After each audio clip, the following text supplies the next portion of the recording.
అసలు పేలిపోయిన సినిమా మొత్తం రేవంత్ రెడ్డి లెక్క చెప్తాను రజనీగా. ఓకే మిత్రులారా, ఇవాళ నేను ఒక్కటే చెప్పదలుచుకున్నా, రాబోయే రోజులలో మళ్ళీ రజనీకాంత్ గారు ఎలక్షన్లో పోటీ చేస్తే మంచిగా ఉంటుందని నేను చెప్పదలుచుకున్నా.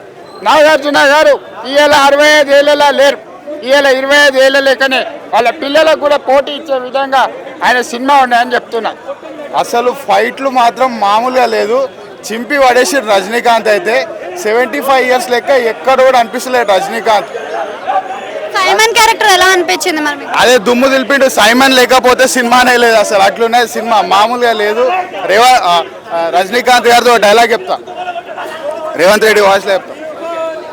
నాన్న ఇవాళ పందులే గుంపులుగా వస్తాయి కాదు, సింహం సింగిల్ గా వస్తుంది. మరి మూవీలో అందరూ పాన్ ఇండియన్ లోనే ఉన్నారు కదా, మరి ఉపేంద్ర గానీ అమీర్ ఖాన్ కానీ వీళ్ళందరూ కూడా చాలా మంది పాన్ ఇండియన్ స్టార్ట్ పెట్టినారు కదా. అందరు మంచిగానే చేసిరండి, కాకపోతే నాగార్జున స్పెషల్ అట్రాక్షన్.